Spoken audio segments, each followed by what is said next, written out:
সকলকে আমার নমস্কার, প্রীতি, শুভেচ্ছা। অখণ্ডং সচ্চিদানন্দম অবাং মৌন সগোচরম আত্মানম অখিলাধারম আশ্রয়ে অভীষ্ট সিদ্ধয়ে। আমরা বেদান্ত সারের মঙ্গল আচরণ করলাম। গতদিন আপনারা জানেন যে আমরা বেদান্ত সারের তিনটি গুণ নিয়ে আমরা যে সম্পত্তি নিয়ে আলোচনা করেছিলাম, তিতিক্ষা, সমাধান এবং শ্রদ্ধা। আজকে একটু ওই তিতিক্ষাতে ফিরে যাচ্ছি আবার, এই কারণে হয়তো আপনারা যারা ভালো করে শুনতে পেয়েছেন তাদের একটু মনে হবে যে মহারাজ রিপিট করছেন কেন। রিপিট করছি ভক্তদের কারণেই, তাদের কাছ থেকে অনুরোধ পেয়ে আমাকে একটু তিতিক্ষা নিয়ে আবার বলতে হচ্ছে। তিতিক্ষা কথাটির অর্থ হলো, বেদান্তকার সদানন্দ যোগী তিনি বলছেন যে শীতোষ্ণাদি দ্বন্দ্ব সহিষ্ণুতা, এটাকে বলছে তিতিক্ষা। শীত উষ্ণ প্রভৃতি দ্বন্দ্ব যুগলকে সহ্য করাকে বলছে তিতিক্ষা। অর্থাৎ মান অপমান, লাভ অলাভ, শোক হর্ষ, ভালো মন্দ, দিন আলো রাত্রির অন্ধকার প্রভৃতি যুগলকে বুঝতে হবে। কেন বুঝতে হবে না? সমস্ত সৃষ্টি যুগল ভাবে। হাসি থাকলে কান্না আছে, সুতরাং যুগল ভাবকে সহ্য করতে হবে। এখন প্রশ্ন যে আমরা এই যুগল ভাব আমাদের সংসারের মধ্যে কনস্ট্যান্ট রয়েছে, প্রতিদিন ঘুম থেকে উঠেই এই যুগল ভাবকে আমাদের সামনে আসে। তাহলে আমরা এই যুগল ভাবকে কি করে সহ্য করব?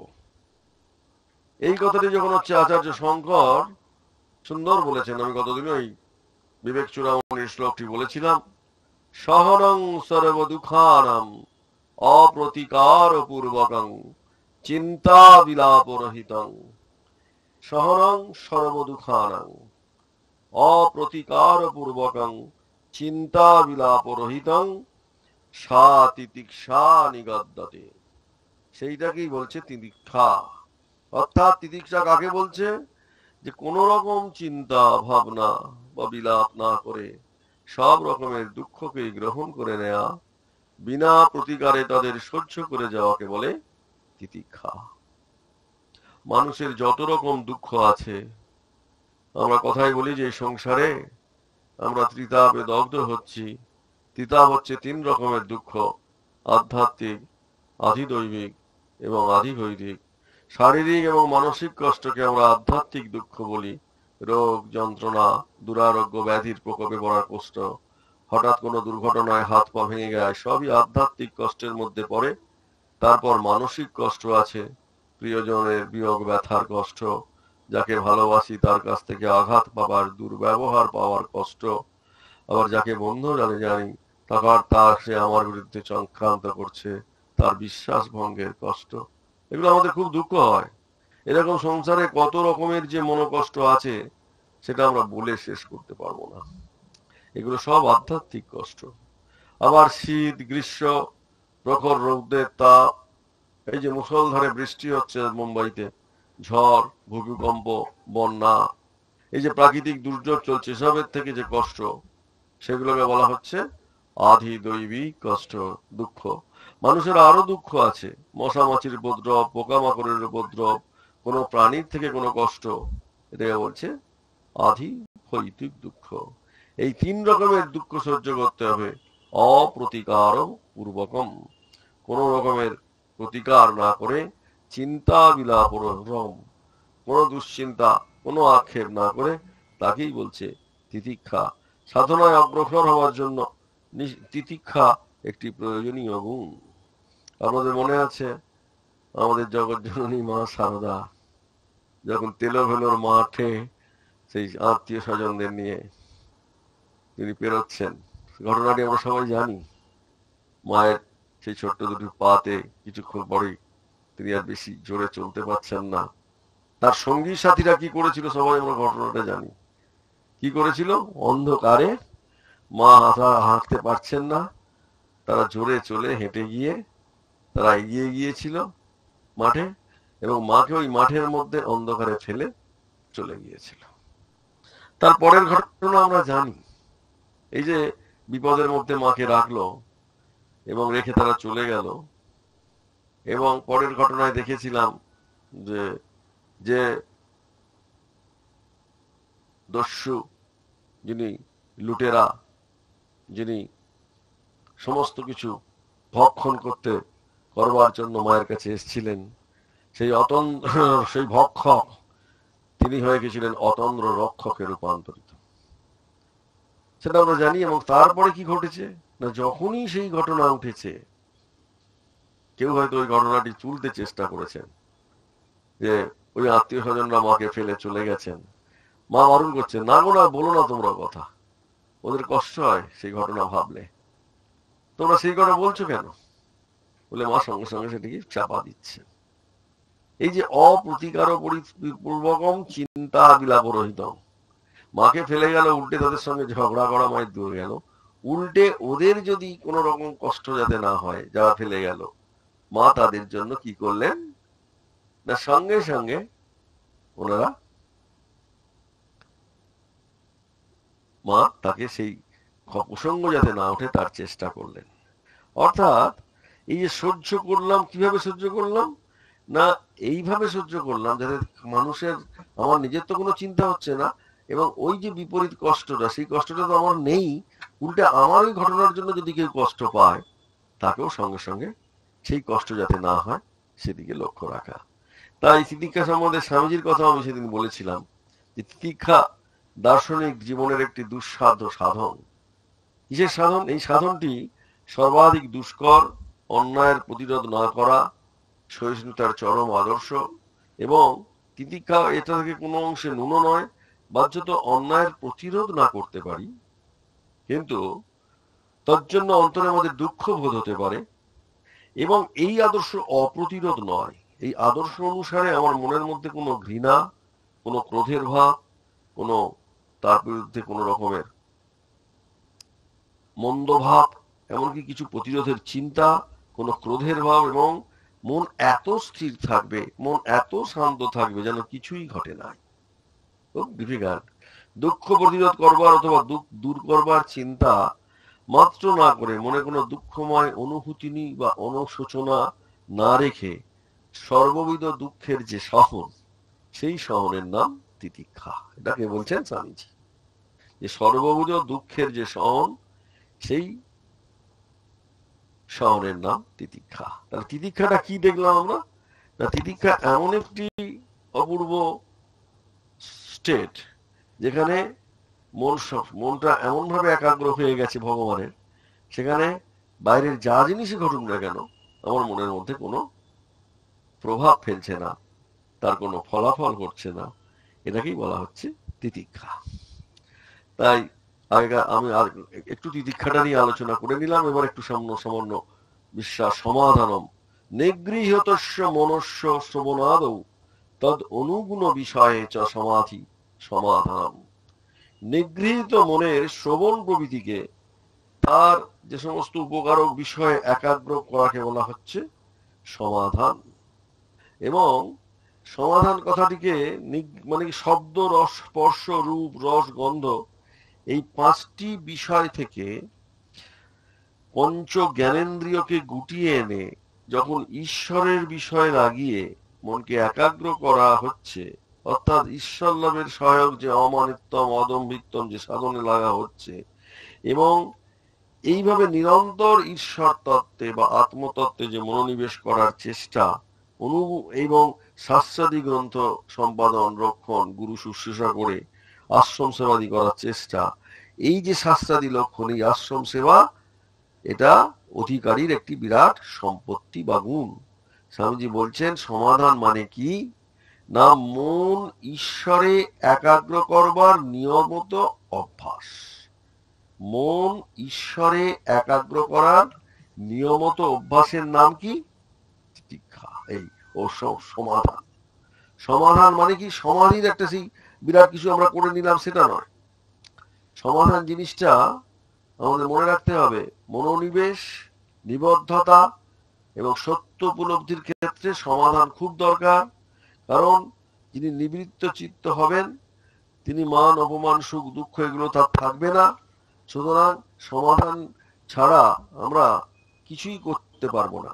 সেই জন্য বিবেক চূড়ামণিতে সমাধানটাকে সম্পর্কে একটি অপূর্ব শ্লোক শঙ্করাচার্য বলছেন, সর্বদা স্থাপনং বুদ্ধে শুদ্ধে ব্রহ্মণি স্তর্বথা তৎ সমাধানম ইতি উক্তং নতু চিত্তস্য লালনম। কে বলছেন? শঙ্করাচার্য। কি বলছেন? সর্বদা, সব সময়, শুদ্ধে ব্রহ্মণি, শুদ্ধ ব্রহ্মে কি হবে না, শুদ্ধ ব্রহ্মে বুদ্ধে সর্বদা স্থাপনম, বুদ্ধির সর্বপ্রকারের স্থাপন, তৎ সমাধানম ইতি উক্তম, তা সমাধান বলে কথিত হয়। কিন্তু চিত্তস্য লালনং, বেদান্ত তত্ত্ব আলোচনা করে চিত্তের প্রসন্নতা সম্পাদন করা নয়। তত্ত্ব আলোচনা করে চিত্তের প্রসন্নতা সম্পাদন কিন্তু সমাধান নয়। সব সময় বুদ্ধিকে শুদ্ধ ব্রহ্মে লগ্ন করে রাখাকে না বলা হচ্ছে সমাধান, তিতিক্ষা সমাধান। কিন্তু বেদান্ত তত্ত্ব আলোচনা করে চিত্তের যে প্রসন্নতা লাভ হয় সেটা মোটেই সমাধান নয়। এটা মানুষকে বুঝিয়ে দিচ্ছেন। কি ব্যাপার না, অভ্যাসটা, এই যে শুদ্ধ ব্রহ্মে লগ্ন করে রাখার জন্য আপনি প্রতিনিয়ত অভ্যাস করছেন, এই অভ্যাসটার নাম স্বামীজি বলছেন সমাধান। কিন্তু আলোচনা করে প্রসন্নতা যেটা লাভ হলো সেটা কিন্তু সমাধান নয়। কারণ বুদ্ধি যখন শুদ্ধ ব্রহ্মে অথবা সর্বতভাবে যুক্ত থাকে তখন সেই অবস্থাকে সমাধান বলে। এর আগে আমরা সমের কথা বলেছি, দমের কথা বলেছি। দম কি না, ইন্দ্রিয়কে সংযত করা। সম কি না, মনকে সংযত করা। সংযত করা মানে কি, বহির বিষয় থেকে নিবৃত্ত করে আত্মবিষয় নিয়োগ করা। এক কথা ঠাকুর বারবার বলছেন যে বিষয়ে রস থেকে তুমি যখন ভজনানন্দ, ভজনানন্দ থেকে তুমি যখন ব্রহ্মানন্দে যাচ্ছ, এই যে যাওয়াটা, এইটা হচ্ছে, এই যে তুমি যাওয়ার জন্য তোমার যে বুদ্ধির যে অভ্যাস, এই যে সমাধান হচ্ছে বুদ্ধির সংযম। বুদ্ধি কি না, বুদ্ধি হচ্ছে নিশ্চয়াত্মিকা। বুদ্ধি মনকে চালায়, মনের সংকল্প বিকল্প লক্ষণ এসে করবো কি করবো না, যাবো কি যাবো না, এই যে দোলায়মান অবস্থা, এটা মনের বৈশিষ্ট্য। মনকে সিদ্ধান্ত কে দিচ্ছে? বুদ্ধি দিচ্ছে, এটা করো এটা করো না। তাই বুদ্ধির শক্তি প্রবল। আমরা নিজেরাই যদি নিজেদের জীবনের দিকে তাকাই তাহলে দেখবো প্রতিনিয়ত আমি যাব কি যাব না, এটা মনের মধ্যে ঘড়ির পেন্ডুলামের মতো ঘুরছে। তারপরে আমি দেখছি না, এটা করাই ভালো, এটা করলে দেখছি আমার সুবিধা, তখন বুদ্ধিকে বলছি এটা করি, তখন আমরা করছি। এবং যে বুদ্ধি এইরকম ব্রহ্মে যুক্ত করে রাখতে বলছে, সর্বদা স্থাপনং বুদ্ধে শুদ্ধে ব্রহ্মণি সর্বথা তৎসমাধানম ইতি উক্তম, অর্থাৎ সর্বপ্রকারে বুদ্ধি আর কোনো দিকে যাচ্ছে না, শুদ্ধ ব্রহ্মে নিশ্চল হয়ে পড়ে আছে, অর্থাৎ ভগবানের কথা চিন্তা করছে, সেটাই হচ্ছে সমাধান। তারপর বলছে নতু চিত্তস্য লালনম। লালনম ভুল করে যেন শাস্ত্র বিচার করে সেই পরম তত্ত্বের আলোচনা করে মনের মধ্যে যে সাময়িক তৃপ্তি হয় শাস্ত্র বলে, সেই সমাধান কিন্তু তার থেকে অনেক গভীর জিনিস। কারণ সেটা একটা অভ্যাস। সেই অভ্যাস কি করে মনকে কখনোই বাইরে যেতে দেয় না। এটা গেল আমরা গতদিন যে তিনটি আলোচনা করেছিলাম তার দ্বিতীয়টি সমাধান। সমাধান হলো কি, নিয়ত ব্রহ্মে লগ্ন করার জন্য বুদ্ধির যে প্রচেষ্টা, সেই প্রচেষ্টার নাম সমাধান। নিয়ত যে অভ্যাস, সেই অভ্যাসটার নাম সমাধান। এটা কে বলছেন? এই যে অভ্যাস, এটা বলছেন স্বামী বিবেকানন্দ, যে অভ্যাসটা দরকার। তারপর আসছে কি না, তারপর আসছে শ্রদ্ধা। এটা আমরা প্রত্যেকে জানি যে শ্রদ্ধাবান লভতে জ্ঞানম, এবং বেদান্তকার খুব সুন্দর কথা বলেছেন, গুরু বেদান্ত বাক্যে সুবিশ্বাস ও শ্রদ্ধা। আমি গতদিন এই শ্রদ্ধা বলতে গিয়ে কিছু গুরু এবং বেদান্ত বাক্যে বিশ্বাস করা। বিশ্বাস করা মানে কি, আস্থা স্থাপন করা।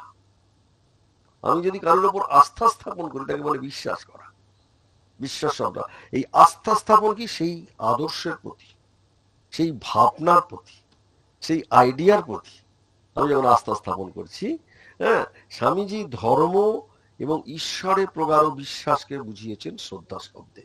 ব্যাখ্যা বলছেন কি না, যতক্ষণ এই বিশ্বাস না হয় যে কেহ জ্ঞানী হবার উচ্চ আশা পোষণ করতে পারে না, যতক্ষণ, একসময় একজন মহাপুরুষ স্বামীজিকে বলেছিলেন যে এই জগতে 1 কোটি 200 কোটি লোক, তখন তাদের মধ্যে একজনও ঈশ্বরে বিশ্বাস করে না। এর কারণ জিজ্ঞেস করলে তিনি বলেছিলেন, মনে করো, আমি এই উদাহরণটা, ঘরে একটা চোর রয়েছে, একটা ঘরে সে জানতে পারলো যে পাশের ঘরে রাশিকৃত সোনা রয়েছে, এবং ঘর দুটির মাঝে একটি পাতলা পর্দা আছে, আচ্ছা সেই চোরটির কি অবস্থা হবে? তখন একজন উত্তর দিল, স্বামীজি, তাহলে চোরটা একেবারে ঘুমোতে পারবে না, তার মস্তিষ্ক সক্রিয়ভাবে সেই সোনাটা কি করে হস্তগত করবে তার উপায় উদ্ভাবন করতে থাকবে এবং আর অন্য কোনো চিন্তা করবে না।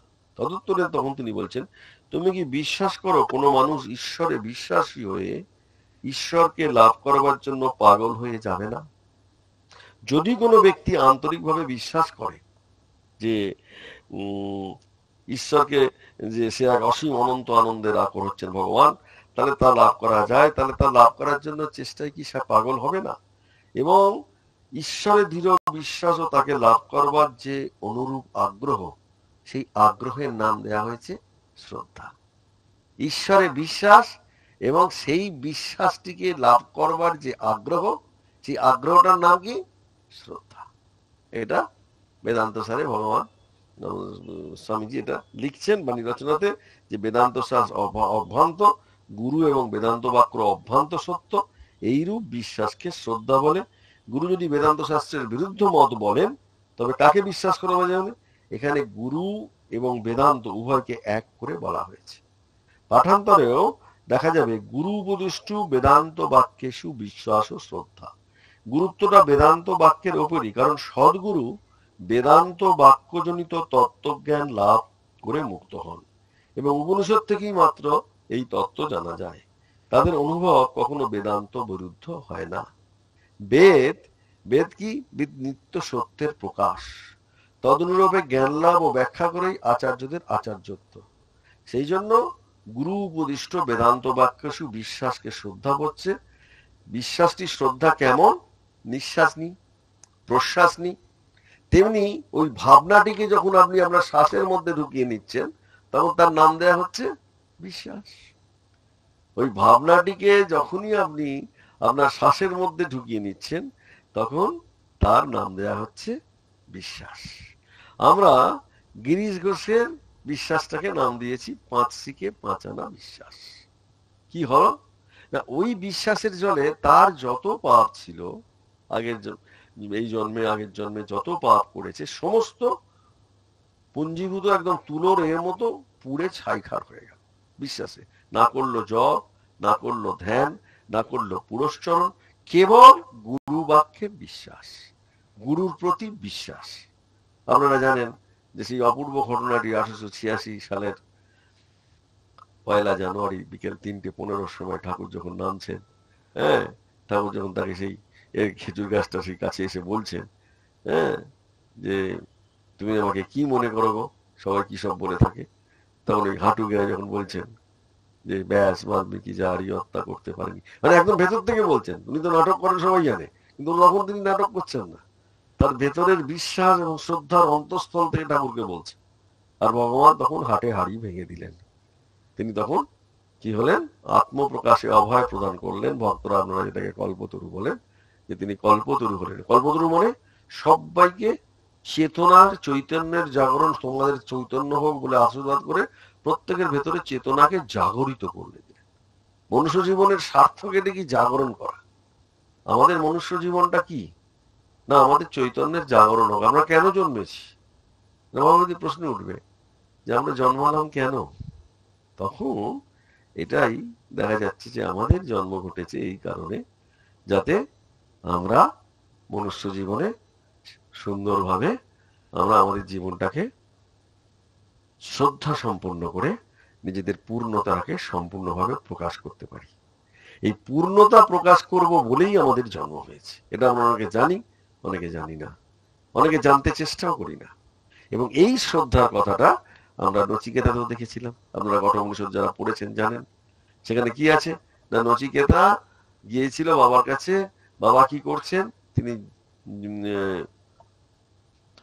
যজ্ঞ করছেন। যজ্ঞ করে তিনি এমন সব গরুগুলো দিচ্ছেন, পীত দোহা জগ্ধ ত্রিনা দুগ্ধ দোহা নিরিন্দ্রিয়া, এমন সব গরু যার একদম জল দুয়ে নিয়েছে, যার দুধ দুয়ে নিয়ে এসে, যে জল প্রথম লাস্টবারের মতো খেয়েছে, যে লাস্টবারের মতো তৃণ ঘাস খেয়েছে, মানে এই মরবে মরবে, এইরকম হাড় জিরজিরে গরুগুলো যখন বাবা দিচ্ছেন তখন তার মধ্যে শ্রদ্ধা প্রবেশ করলো। কি না, আমি বহুনাম, আমি প্রথম, বহুনাম আমি মধ্যম, আমি তো বাবার ছেলে, নিশ্চয় আমি কত খারাপ নই, তো বাবা এই সমস্ত দিচ্ছে কেন? হ্যাঁ, তাই বাবাকে গিয়ে বিরক্ত করছে, বাবা তুমি আমাকে কাকে দিচ্ছ, বা আমাকে কাকে কাকে দিলে, আমাকে কাকে দিলে? হ্যাঁ, তুমি তো বিভিন্ন দেবতাকে দিচ্ছ, গরু, আমাদের তখন ওইটাই নিয়ে ছিল গরুর দান, তুমি যজ্ঞতে, তা আমাকে কাকে দিচ্ছ? তখন বাবা বিরক্ত হয়ে বলেছিলেন তোকে যমের কাছে দিলাম। এটা আমরা জানি যে মা, এরা যারা আমাদের প্রিয়জন, তারা খুব বিরক্ত করলে মর মর বলে ওঠেন, কিন্তু তার মরতে বলেন না। যাই হোক, যখন বাবা যখন মুখ দিয়ে বের করেছেন, একই শ্রদ্ধা বাবার পক্ষের প্রতি, এই গুরু বাদান্ত বাক্যেছে, তাহলে আমাকে জমের কাছেই দিয়েছেন, তাহলে আমাকে জমের কাছে যেতে হবে। তখন বাবার কাছে বিদায় নিয়ে জমের কাছে এসে যাচ্ছে, মানে মৃত্যুর সম্মুখীন হতে যাচ্ছে। এবং এতই শ্রদ্ধা সম্পন্ন, জম নেই বলে 3 দিন না খেয়ে জমালয়ে সে চুপ করে বসে আছে।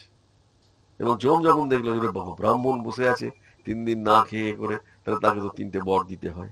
তা প্রথমেই বর চাইছেন, কি বর চাইছেন আপনাদের মনে আছে? কি বর চাইছেন না, প্রথমেই তিনি বর চাইছিলেন যে, আমরা সবাই জানি যে বর যেটি চাইছিলেন যে আমি যেন বাবাকে গিয়ে দেখতে পাই এবং বাবা যেন ভালো থাকে, মানে সোজা কথায় তিনি ইহকালের সুখ চাইলেন।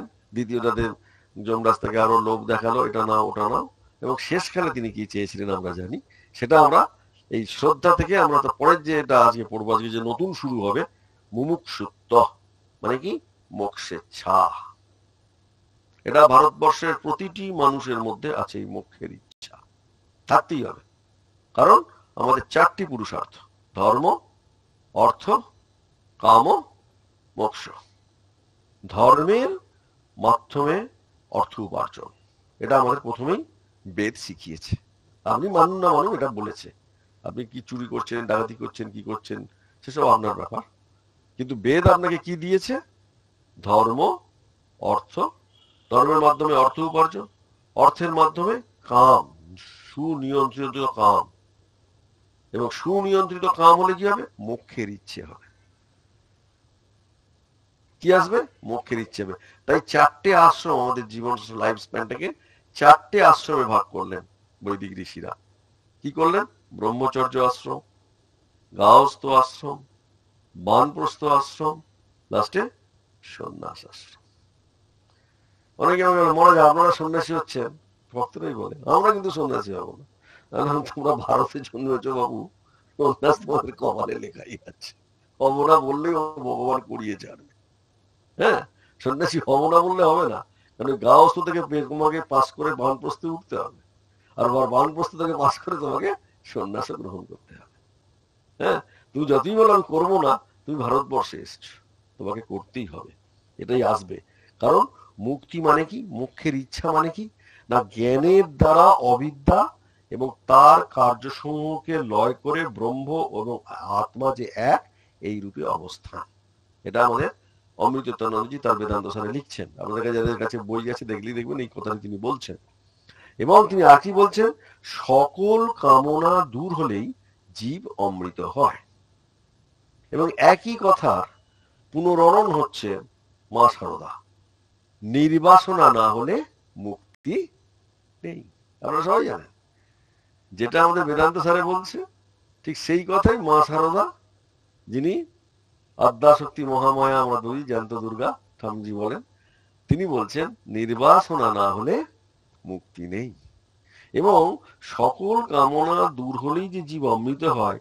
এবং তখন মনের মধ্যে একটা আমাদের প্রশ্ন আসে যে আমাদের কি বলছে, কামনা দূর হলে, ঠাকুরও বলছেন যদি একটাও ফেসও থাকে তাহলে তোমার মুক্তি হবে না, তোমাকে আবার জন্মাতে হবে, বাসনা থাকলে আমাদের আবার জন্মাতে হয়। তাহলে এই যে মুক্তির ইচ্ছে, সেটাও তো কামনা, সেটাও কি দূর করতে হবে? মুক্তির ইচ্ছে আমাদের প্রত্যেকের থাকছে। হ্যাঁ, মোক্ষ লাভ করবো কিনা এটা আমরা বলে যাচ্ছি। আত্মবিষয়ক বলে তো সেটা তো বন্ধনের কারণ নয়। শ্রুতিতে বলেছে, কি বলেছে? অকাময় মানো য অকাম নিষ্কাম আপ্তকাম আত্মকাম। আত্মকামকে বলছে অকাম নিষ্কাম। আর ঠাকুর বলেছেন মুক্তি বা ভক্তি কামনা কামনার মধ্যে নয়। ঠাকুর বলেছেন না কথা, মুক্তি বা ভক্তি কামনা কামনার মধ্যে নয়, আমরা জানি। এবং সেই জন্য হিংচে শাক শাকের মধ্যে নয়, কারণ অন্য শাকে মল বৃদ্ধি করে কিন্তু হিংচে শাকে পিত্ত নাশ করে। ঠাকুর সেটা কথা দিয়ে হয়েছে কথাগুলো। তাই বলছেন মিছরি মিষ্টির মধ্যে নয়। এই যে এতক্ষণ ধরে আমরা যে আলোচনাগুলো করলাম, সেই আলোচনাটা মেনলি কি জন্য করলাম না, আমরা দেখছি যে শ্রী শ্রী রামকৃষ্ণ কথামৃতে আমাদের কি বলেছেন। কথামৃতে তিনি খুব সুন্দর কথা আমাদের জানাচ্ছেন। কি জানাচ্ছেন না, সংসারে ঈশ্বর লাভ হয় এবং সকলেরই মুক্তি হবে। এই যে এতক্ষণ ধরে আমি ধর্ম অর্থ কাম মোক্ষ বললাম, কিন্তু সংসারে ঈশ্বর লাভ হয় আর সকলেরই মুক্তি হবে, এই কথা তিনি বলছেন। হ্যাঁ, সেই জন্য একজন প্রতিবেশী যখন ঠাকুর শ্রী রামকৃষ্ণকে প্রশ্ন করছে, আচ্ছা মহাশয়, সংসারে থেকে কি ভগবানকে পাওয়া যায়? তখন ঠাকুর বলছেন অবশ্যই পাওয়া যায়। যা বললাম সেটা করো। কি করতে হবে? সাধু সঙ্গ আর সর্বদা প্রার্থনা, এবং তার কাছে কাঁদতে হয়। সংসারে থেকে তুমি ঈশ্বর লাভ করতে হয়, তাহলে তোমাকে কি করবে? তার কাছে কাঁদতে হবে। মনের যখন ময়লাগুলো ধুলে যাবে তখনই তার দর্শন হয়। কারণ মনটা যেন মাটি মাখানো লোহার ছুঁচ। ঈশ্বর চুম্বক পাথর, মাটি না গেলে চুম্বক পাথরের সঙ্গে যোগ হয় না, এটা বুঝতে হবে। যদি মাটি না যায় তাহলে চুম্বক পাথর কাঁদতে কাঁদতে কি হয়? ওই ছুঁচের মাটিটা ধুয়ে যায়। যখন ভগবানের জন্য কাঁদি তখন আমাদের জল গড়ায় কোথা দিয়ে? না এইখান দিয়ে গড়ায়, চোখের কোণ দিয়ে। আর যখন বিষয়ের জন্য কাঁদি তখন জল এইখান দিয়ে গড়ায়, মানুষের জন্য যখন। তাহলে ভগবানের জন্য যখন কাঁদছি, কাঁদতে কাঁদতে যখন ছুঁচের মাটিতে, অর্থাৎ কাম, মাটিটা কি না, কাম, ক্রোধ, লোভ, পাপ বুদ্ধি, বিষয় বুদ্ধি, এগুলো সব জল হয়ে ছুঁচে যাচ্ছে। আর মাটি ধুয়ে গেলেই তখন ওই ছুঁচ কি করবে? চুম্বক পাথরকে টেনে নেবে, অর্থাৎ ঈশ্বর দর্শন হবে। তার মানে চিত্ত শুদ্ধি হলে তবে তাকে লাভ হয়। জ্বর হয়েছে আমার, আমাদের প্রত্যেকেই দেখুন এখন বর্ষাকাল, সব একটু জ্বর হচ্ছে, দেহটা ম্যাচ ম্যাচ করছে, দেহেতে অনেক রস হয়েছে, তাতে কুইনাইনে কি কাজ হবে? সংসারে হবে না কেন? ওই সাধু সঙ্গ, কেঁদে কেঁদে প্রার্থনা, মাঝে মাঝে নির্জন বাস, আর একটু বেড়া না দিলে ফুটপাতের চারা গাছ ছাগল গরুতে খেয়ে নেয়। তাই যখন ঠাকুরকে প্রশ্ন করছে আমরা যারা সংসারে আছি ঠাকুর তাদের মুক্তি হবে, তখন ঠাকুর বলছেন সকলেরই মুক্তি হবে। বারবারই কথা বলছেন, এই যে সংসারী মানুষের জন্য ভগবান এসেছেন, সকলেরই মুক্তি হবে। এবং আর কি বলছেন? গুরুর উপদেশ অনুসারে চলতে হবে। বাঁকা পথে গেলে ফিরে আসতে কষ্ট, মুক্তি অনেক দেরিতে। তোমাদের অনেকেরই গুরুকরণ হয়েছে, আমাদের এখানে যারা শুনছি আমরা সবাই প্রায় দীক্ষা নিয়েছি। তাই বাঁকা পথে গেলে মুক্তি অনেক দেরিতে হয়। হয়তো এই জন্মে হলো না, অনেক জন্মে বা অনেক জন্ম পরে হলো। জনকাদি সংসারের কর্মও করেছিলেন, ঈশ্বরকে মাথায় রেখে কাজ করেছেন, এবং নৃত্য কি যেমন মাথায় বাসন করে নাচছে। পশ্চিমে মেয়েদের দেখো নাই, মাথায় জলের ঘড়া, হাসতে হাসতে কথা কইতে কইতে যাচ্ছে, জলের ঘড়ার দিকে কোনো নজর নেই, মাথাটা ঠিক বসিয়ে দিয়েছে। হ্যাঁ, এইটা দেখতে হবে যে সংসারী মানুষের ওই রকম ভাবে অভ্যাস করতে হবে। সেই জন্য গুরু উপদেশ বলেন, গুরু কেমন করে পাবো? এবার একজন বলছেন যে সে লোক গুরু হতে পারে না।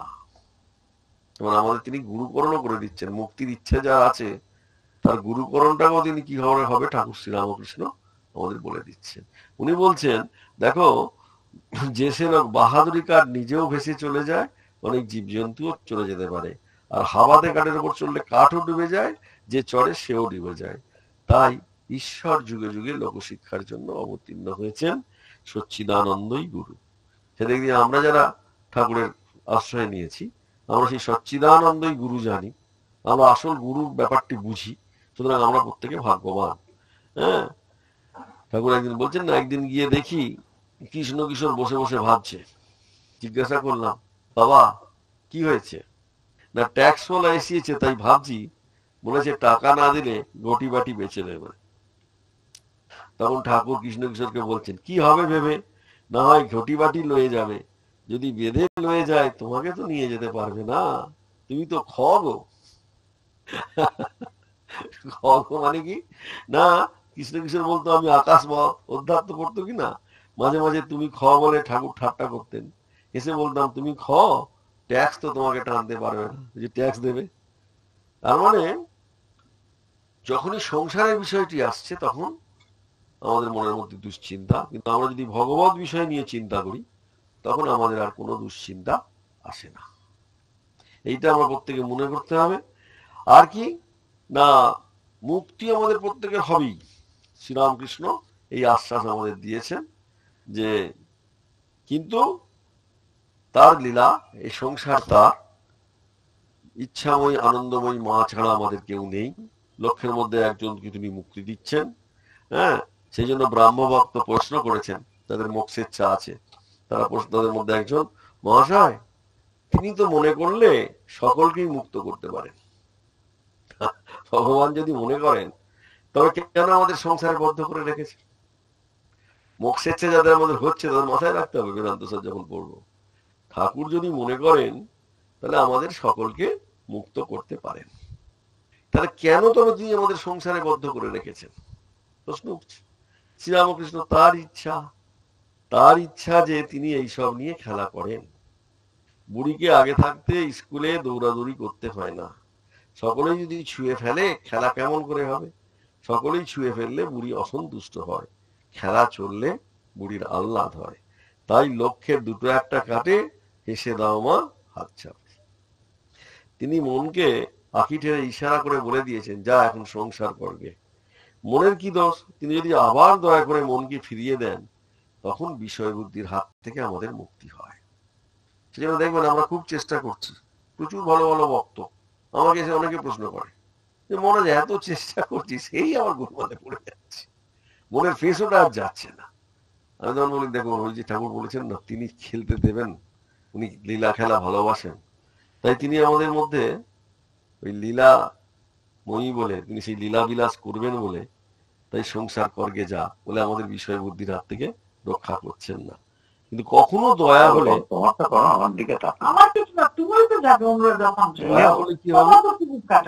তিনি মনকে ফিরিয়ে দেবেন এবং বিষয় বুদ্ধির হাত থেকে তার মুক্তি হবে, তখন আবার তার পাদপদ্মে মন হবে।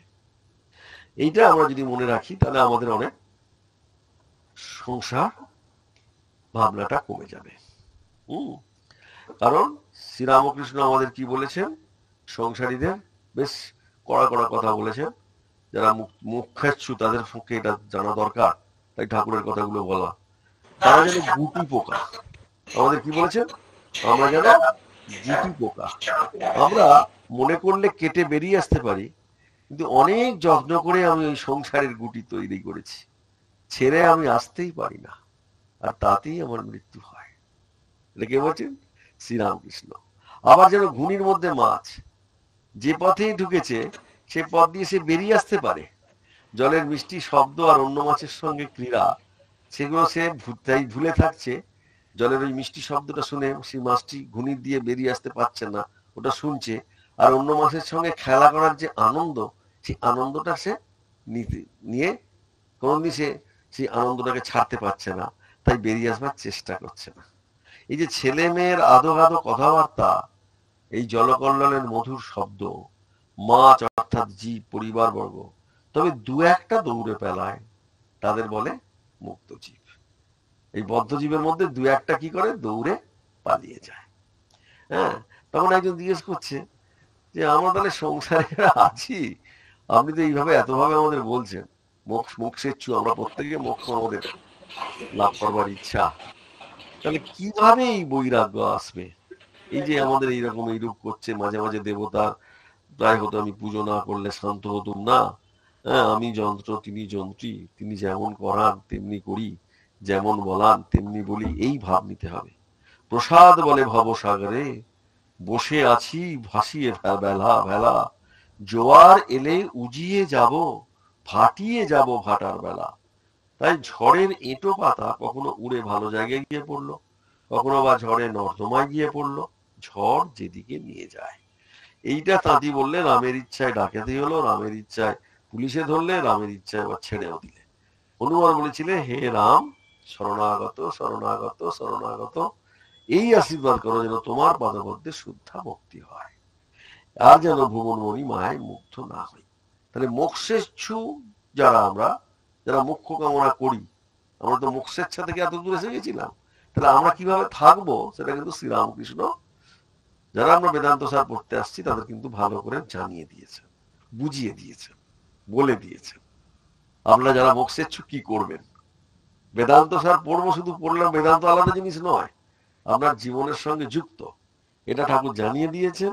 কারণ কোলা ব্যাং যখন মুমূর্ষু অবস্থায় বলে রাম যখন সাপে ধরে, তখন রাম রক্ষা করো বলে চিৎকার করছি। তারপর সেই যখন পম্পা সরোবরে স্বয়ং রামচন্দ্র সেই ধনুকের চিলাতে ব্যাংটা চেপে মরছে, হ্যাঁ, এবং সে চুপ করে আছে, তখন ব্যাং দেখছে রক্ত বেরোচ্ছে ধনুকের চিলা, যে তুলেছে, কি গো কিছু বলছেন না কেন? না, আমি যখন অন্য কেউ আমাকে মারে তখন বলি রাম রক্ষা করো, রাম রক্ষা করো, এখন রামের ধনুক বিধেই তো মরছি, তাই চুপ করে আছি, আর কাকে বলবো। হ্যাঁ, এইটা হচ্ছে ঝড়ের একটু পাতার মতো থাকা। এই যাদের আমাদের মোক্ষেচ্ছা হয়েছে একটু হলেও, তারা কিভাবে থাকবো সংসারে? শ্রীরাম শুনতে পাচ্ছি না কেন? কেন শোনা যাচ্ছে না কেন? সবাই তো শুনতে পাচ্ছে বললো। নবেন্দু বাবু শোনা যাচ্ছে? শোনা যাচ্ছে মহারাজ।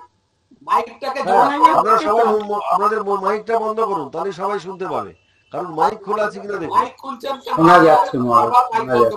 যারা মাইক খুলেছেন কোনো কারণে মাইকটাকে বন্ধ করে দিন। হ্যাঁ, কারণ আমি তো ভালো করে দেখছি, অনেকেই ভালো শুনতে পাচ্ছেন, তাদের চোখ মুখ দেখেও বুঝতে পারছি। মহারাজ শোনা যাচ্ছে মহারাজ, খুব ভালো শোনা যাচ্ছে মহারাজ। আপনারা মাইকটা খুলবেন না, মাইকটা খুললেই আপনি প্রবলেম। এই যে একজন আছেন উনি বারবার মাইকটা খুলে দিচ্ছেন।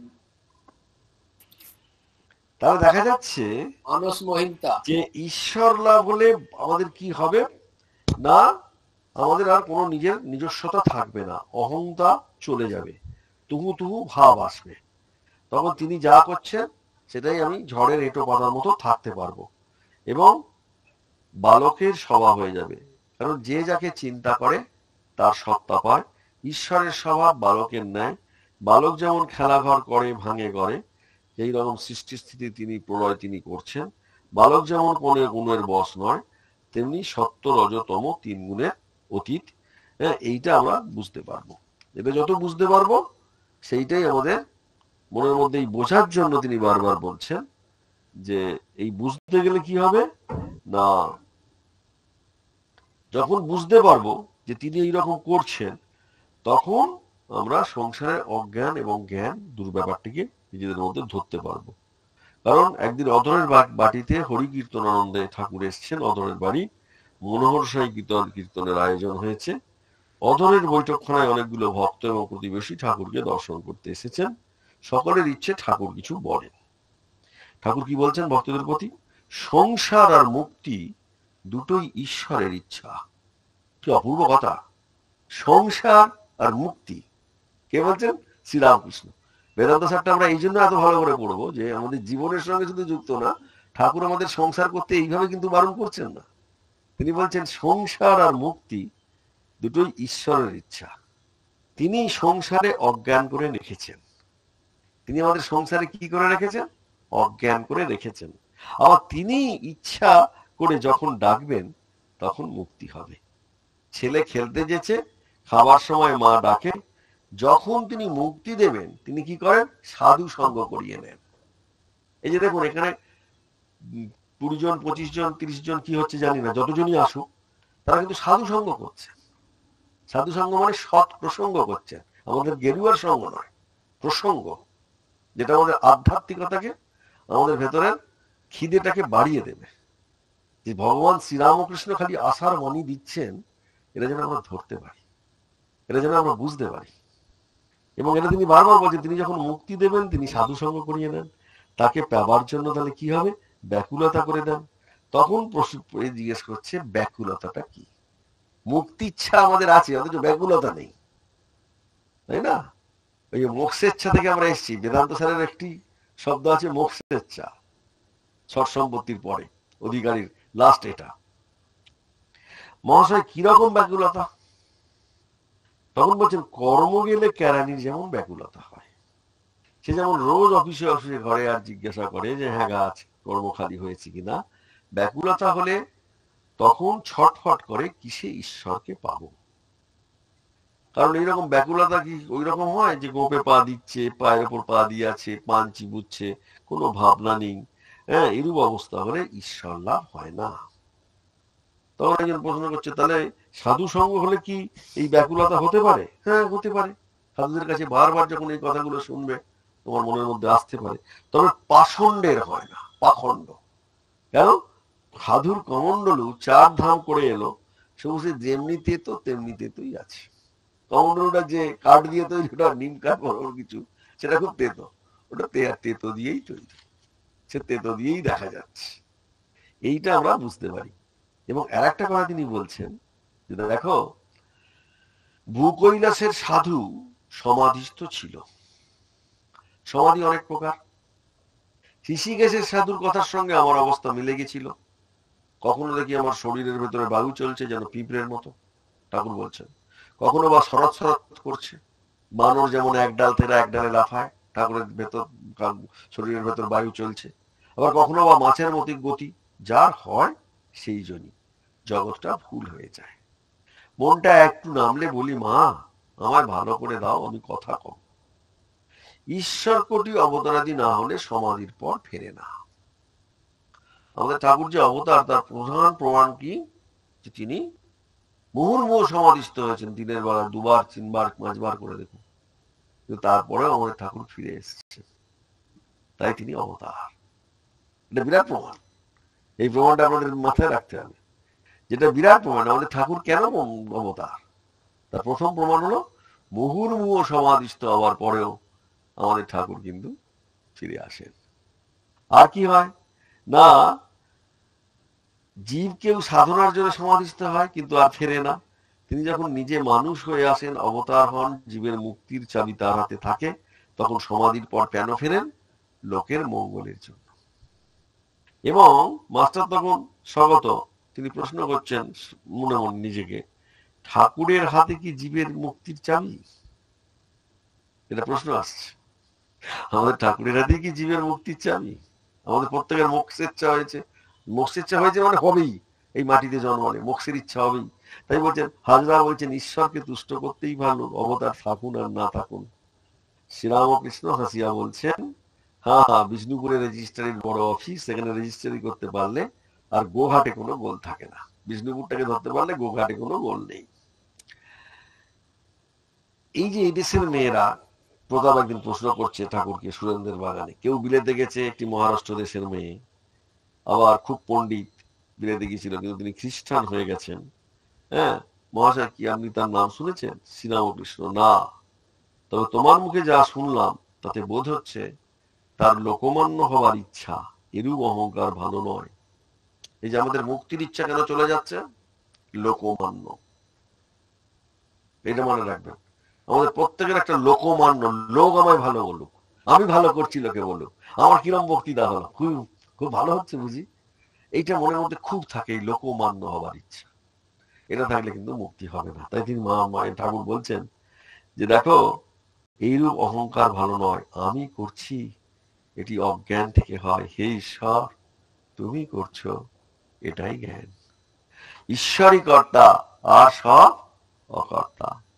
আমি আমি করলে যে কত দুর্গতি হয়, বাছুরের অবস্থা ভাবলে তোমরা বুঝতে পারবে।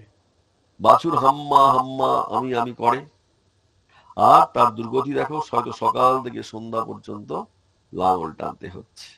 রোদ নেই, বৃষ্টি নেই, কষায় হয়তো কেটেই ফেললে মাংসগুলো লোকে খাবে, ছালটা চামড়া হবে, সেই চামড়ায় জুতোই সব তৈয়ার হবে, লোকে তার উপর পা দিয়ে চলে যাবে, তাতেও দুর্গতির শেষ হবে না। চামড়ায় ঢাক তৈয়ার হবে, আবার ঢাকের কাঠি দিয়ে অনবরত চামড়ার উপরে আঘাত করবে, অবশেষে কিনা নারী ভুল নিয়ে তাঁতি তাঁত তৈরি করলো। যখন ধনুরির তাঁত তৈরি হয়, তখন ধনবার সময় সে তুহু তুহু বলে, আর হাম্মা হাম্মা বলে না। গরু প্রথমে কি বলতো? হাম্মা হাম্মা। আমরা আমি আমি বলতাম। এই সংসারে যখন এইরকম আমরা মারধর খেলাম, তখন তুহু তুহু বলে, তবেই আমার নিস্তার, তবেই মুক্তি। মুক্তি কখন?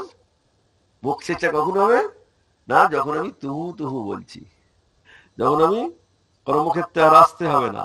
জীবও তখন বলছে, হে ঈশ্বর আমি কর্তা নই, তুমি কর্তা, আমি যন্ত্র, তুমি যন্ত্রী, সকলই ইচ্ছাময়ী, ইচ্ছাময়ী তারা তুমি, তোমার কর্ম তুমি করো মা, লোকে বলে করি আমি।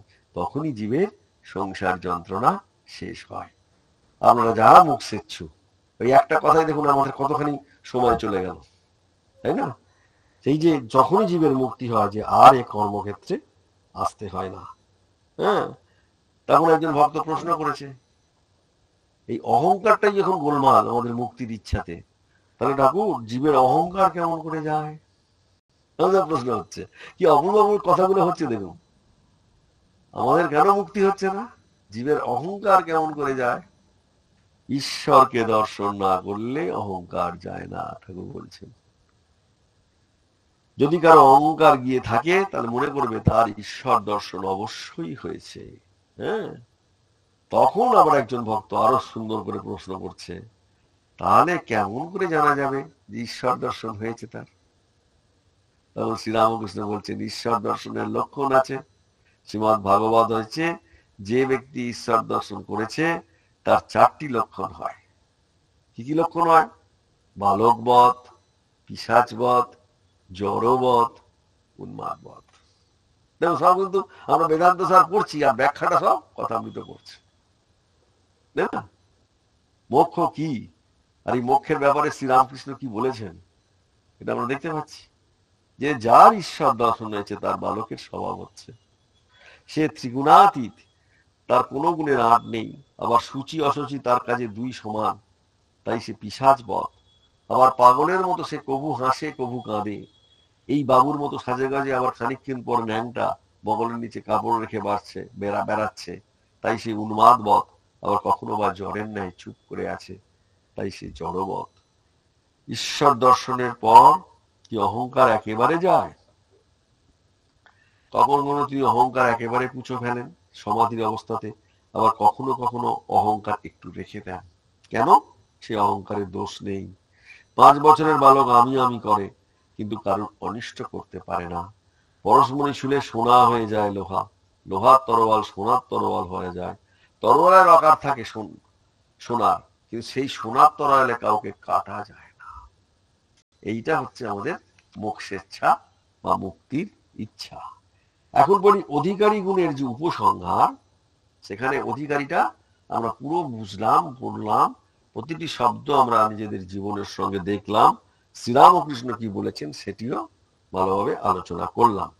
তারপরে তিনি বলছেন এবং ভূত প্রমাতা অধিকারী শান্ত দান্ত ইত্যাদি শ্রুতেহে উক্তং চ প্রশান্ত চিত্তায় জিতেন্দ্রায় চ প্রচ্ছিন্ন দোষায় যথার্থকারিণে গুণান্বিতায় অনুগতায় সর্বদা প্রদয়মেতৎ সকলং মুমুক্ষুবে ইতি। তাহলে অধিকারীর গুণের উপসংহার করা হচ্ছে। এতক্ষণ কি চললো? অধিকারী। এই অধিকারীটা আমরা এতক্ষণ ধরে আলোচনা করলাম। নিত্যানিত্য বস্তু বিবেক থেকে আরম্ভ করে সমদমাদি সৎ সম্পত্তি, তারপর মুমুক্ষুত্ব, সব চললো। দেখেছেন?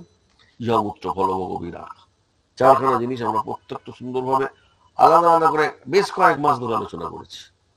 এটা আপনারা প্রত্যেকে যারা ধারাবাহিক শুনেছেন বুঝতে পেরেছেন যে আমাদের জীবনের সঙ্গে কি করে বেদান্ত সারের প্রতিটি কথা, প্রতিটি সূত্র কিভাবে সংযুক্ত। এবং শেষকালে এই অধিকারী কি শান্ত দান্ত ইত্যাদি শ্রুতেহে প্রশান্ত চিত্তায় জিতেন্দ্রায় চ প্রচ্ছিন্ন দোষায়, এইরূপ গুণ উপরিত ব্যক্তি যথেষ্ট। যেহেতু বেদে বলেছে শান্ত দান্ত উপরত তিতিক্ষাবান একাগ্রচিত্ত হয়ে আত্মাতেই আত্মদর্শন করবে, স্মৃতিতে বলেছে শান্ত দান্ত ক্ষীণ পাপা নির্মল চিত্ত কামাদি ত্যাগী ও নিত্যকর্ম অনুষ্ঠানকারী বিবেক বৈরাগ্যাদি গুণযুক্ত সর্বদা গুরুর অনুগত মোক্ষকামী ব্যক্তিকে সর্বদা তুমি কি করবে না, গুরু সর্বদা তাকে আত্মজ্ঞান উপদেশ দেবেন। কাকে দেবেন? শান্ত দান্ত বরিত তিতিক্ষু সমাহিত ভূত্ব আত্মনি এব আত্মানম পশ্যেদ, এইভাবে বৃহদারণ্যকের কাণ্ড শাখায় বলা হয়েছে। এবং কিন্তু মাধ্যন্দিন শাখায় সমাহিত পদের স্থানে শ্রদ্ধা বিত্তভূত্ব বলা হয়েছে। এই সমাধান এবং শ্রদ্ধা এই দুটো বোধ অনেক সময় প্রায় একই রকম লাগছে, অঙ্কন করা হয়েছে। এই জন্য সাধন সম্পদ 6টা বলা হয়েছে, সম দম উপরতি তিতিক্ষা সমাধান শ্রদ্ধা। গীতাতেও বলা হয়েছে 6টি সাধনের কথা। আমরা নেক্সট দিন, আজকে যেহেতু আমরা অনেক দূর চলে এসেছি, তাই গীতাতে কিভাবে সম দম উপরতি তিতিক্ষা সমাধান শ্রদ্ধা বলেছে সেইটা আমরা নেক্সট দিন আলোচনা করব, যেটা অধিকারীর গুণের উপসংহারে বলা হয়েছে।